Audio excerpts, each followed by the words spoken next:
Georgia seek recognition. This is a pivotal moment in Congress as Representative Marjorie Taylor Greene steps up to address what she perceives as a breach of duty by one of her colleagues, Representative Ilhan Omar. The tone and gravity with which Greene begins set the stage for an intense discussion about loyalty, patriotism, and accountability within our legislative body. Let's dive into this critical exchange. To raise a question of the privileges of the House, the form of the resolution is as follows. Recognized. Censuring Representative Ilhan Omar of Minnesota. Whereas elected members of Congress take an oath to bear true faith and allegiance to the United States without any mental reservation or purpose of evasion. Whereas Representative Ilhan Omar took an oath of allegiance to the United States upon becoming a citizen, declaring, I absolutely and entirely renounce and abjure all allegiance and fidelity to any foreign prince, potentate, state, or sovereignty, of whom or which I have heretofore been a subject or citizen. Whereas on January 27, 2024, Representative Omar gave remarks at an event in Minneapolis in which she made treasonous statements. Whereas Representative Omar said she has spoken to many Somalians who asked her to intercede for the Somali government by pressuring the United States government into certain actions. Whereas Representative Omar assured the Somalians she spoke to, the U.S. government will only do what Somalians in the U.S. tell them to do. They will do what we want and nothing else. They must follow our orders, and that is how we will safeguard the interest of Somalia. Whereas Representative Omar continued, for as long as I am in U.S. Congress, Somalia will never be in danger. Here's where things get particularly contentious. According to Greene, Omar has allegedly stated that she uses her position in Congress to safeguard Somali interests rather than prioritizing American priorities. This raises serious questions about divided loyalties, a concept antithetical to the oath every member of Congress takes upon entering office. The notion that any elected official would openly declare allegiance to another nation over their own is deeply troubling. It undermines public trust and calls into question whether such individuals are fit to serve on influential committees like Foreign Affairs or Budget. Greene's argument here strikes at the heart of what it means to represent the United States faithfully. Its waters will not be stolen by Ethiopia or others. Sleep in comfort knowing I am here to protect the interest of Somalia from inside the U.S. system. Whereas George Washington warned in his farewell address of 1796 to guard against the impostures of pretended patriotism, and further declared citizens by birth or choice of a common country, that country has a right to concentrate your affections. The name of American, which belongs to you in your national capacity, must always exalt the just pride of patriotism more than any appellation derived from local discriminations. Whereas these statements by Representative Omar clearly violate the oath she took as an elected member of Congress to defend and protect the United States Constitution. Whereas Representative Omar has exhibited the treasonous tendencies George Washington warned about, and her actions must be condemned by all members of Congress who adhere to the oath they took upon assuming office. And whereas by openly admitting her efforts to advance Somalia's interest using her position as a United States representative, Representative Omar has revealed herself to be a foreign agent acting on behalf of a foreign government. Now, therefore, be it resolved that Representative Ilhan Omar of Minnesota be censured.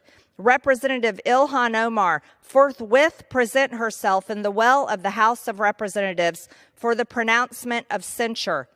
Representative Ilhan Omar be censured with the public reading of this resolution by the Speaker, and Representative Ilhan Omar be and is hereby removed from the Committee of the Budget and the Committee on Education and the Workforce.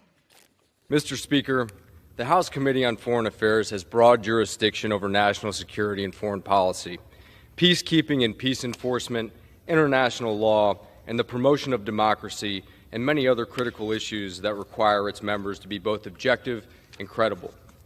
Members of the Committee on Foreign Affairs represent the United States abroad and are regarded as credible emissaries of American foreign policy. Their words have significant weight in guiding our relations with other countries and are relied upon by world leaders. Most importantly, our allies such as Israel, the forever home of the Jewish people. But what happens when a committee member is no longer viewed as a credible emissary of our foreign policy? What if a member is barred from visiting one of our allies because of their prejudiced comments? How can members who are unable to engage with our allies in a constructive manner be considered credible members of the committee?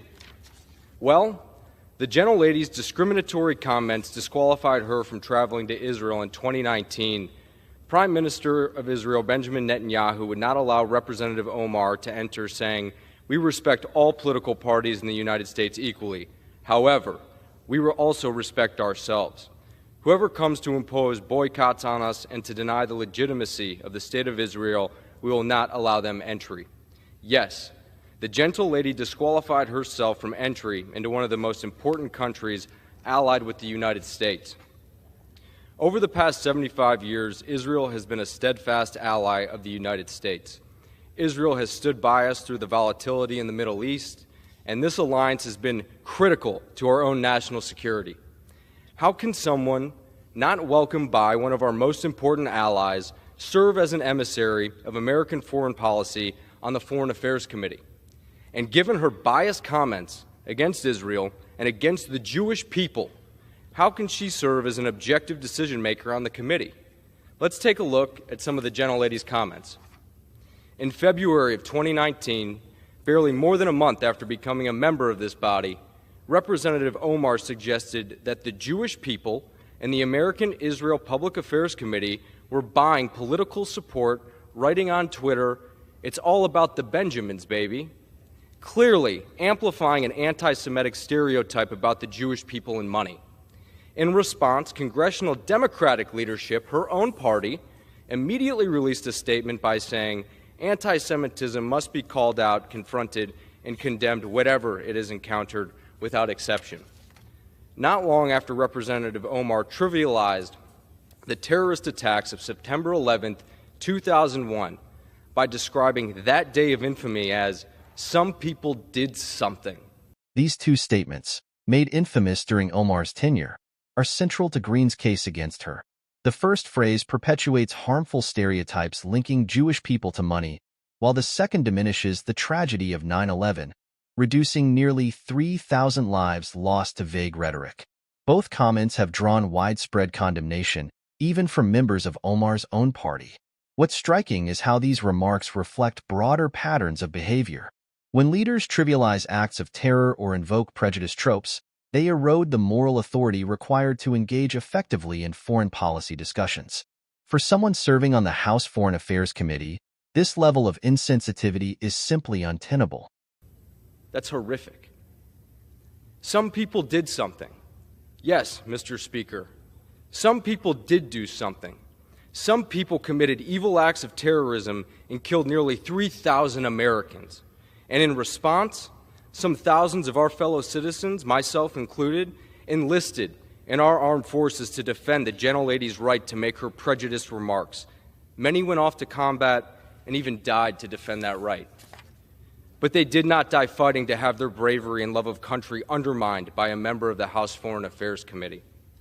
Mr. Speaker, I have no words to describe just how utterly unacceptable these comments are. But that's not all. In 2021, the gentlelady referred to Israel, which has the absolute right to defend itself against terrorism and attacks on its very existence, as an apartheid state. She even equated the United States and Israel, countries that have stood as beacons of democracy, to the Taliban and Hamas, organizations that impose terror on their regions in the world. Once again, even her Democrat colleagues swiftly condemned her comment. 12 Democrat members of this body released a statement which noted, equating the United States and Israel to Hamas and the Taliban is as offensive as it is misguided. Ignoring the differences between democracies governed by the rule of law and contemptible organizations that engage in terrorism at best discredits one intended argument and at worst reflects deep-seated prejudice from her own party. Some have decried this effort as a political game. Mr. Speaker, I assure you this is no political game. This resolution is not about engaging in a tit-for-tat with my colleagues on the other side of the aisle. This is about keeping someone with a long record of anti-Semitic and anti-Israel bias off the Foreign Affairs Committee, which needs objective emissaries for our foreign policy. Even the Democrat former chairman of the House Foreign Affairs Committee, Eliot Engel, said that Representative Omar's anti-Semitic comments have no place in the Foreign Affairs Committee or the House of Representatives. That was in addition to the previously mentioned joint statement from 12 of the gentlelady's Democrat colleagues. The facts are clear.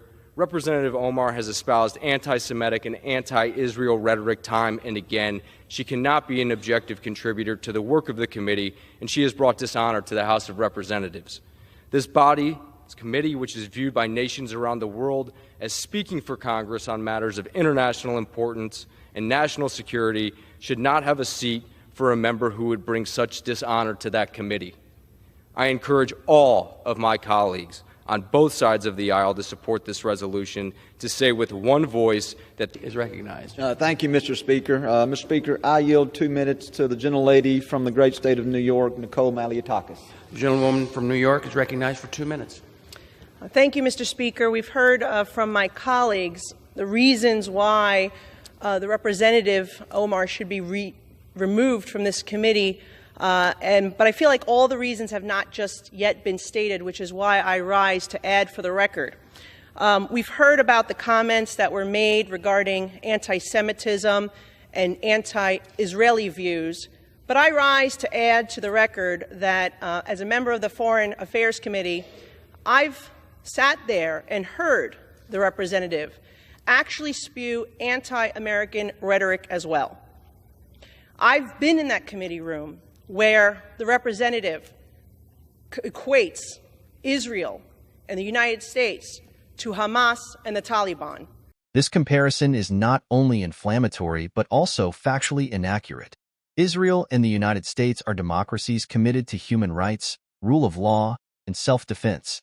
In contrast, groups like Hamas and the Taliban thrive on oppression, violence, and extremism. To equate them is to ignore fundamental distinctions between democratic governance and terrorist ideology. Greene rightly points out that such rhetoric discredits Omar as an objective voice on the Foreign Affairs Committee. How can someone who conflates allies with adversaries contribute meaningfully to shaping America's international relationships? Her words carry weight, and in this case, they undermine the very principles she's tasked with promoting. Absolutely unacceptable for a member of that committee. I've also heard the representative equate that it is the United States' fault that there is turmoil in Venezuela. Omar's assertion that U.S. actions are primarily responsible for Venezuela's crisis overlooks decades of socialist mismanagement under leaders like Hugo Chavez and Nicolas Maduro. By shifting blame away from those who orchestrated economic collapse and human rights abuses, Omar adopts a narrative that aligns more closely with authoritarian regimes than with factual analysis. Such perspectives are problematic coming from anyone, but especially from a member of Congress entrusted with guiding U.S. foreign policy. They signal a lack of understanding, or worse, deliberate distortion, of geopolitical realities. Greene highlights this flaw effectively, emphasizing the need for representatives who approach global issues with clarity and integrity. That is not because of the oppressive socialist and communism that has spread throughout Central and South America and Venezuela at the hands of the Maduro and Hugo Chavez regimes. That is unacceptable. And as a New York representative, to hear the representative belittle, to try to diminish the worst terrorist attack on United States soil on September 11, 2001, as some people did something, that is unacceptable as well. And I hold the same standard for this side of the aisle that I do the other, because when another colleague on my side said something about 9/11, I also voted to have her removed from the Education Committee because I thought that was inappropriate. So I'm being consistent here, and I hope my colleagues will do the same to show that this is about consistency and accountability, because we should not have an individual with those views on the committee that is tasked with representing our country. Accountability lies at the core of Greene's resolution. She argues convincingly that individuals holding controversial views or engaging in divisive rhetoric should not occupy positions of influence within key congressional committees. This isn't about stifling free speech. It's about ensuring that those shaping America's policies embody the values they're meant to uphold. Greene frames this as a matter of consistency and principle rather than partisanship. Whether you agree with her politically or not, her call for standards and consequences resonates strongly. After all, if we don't hold ourselves accountable, how can we expect other nations to respect us? And our Congress to foreign nations. I yield back. In summary, Marjorie Taylor Greene delivers a compelling argument rooted in historical precedent, ethical considerations, and practical concerns about representation. While some may view her critique of Ilhan Omar as politically motivated, the substance of her claims deserves careful scrutiny. At its essence, this debate transcends personalities. It's about defining what qualities we demand from our elected officials. Do we prioritize ideological alignment over demonstrated competence? Or do we insist on leaders who reflect the ideals of unity, fairness, and unwavering commitment to the national interest? As viewers, let's engage thoughtfully with these questions. What kind of representation do you believe best serves America's future? Share your insights below. I'd love to hear your perspective. Ladies and gentlemen,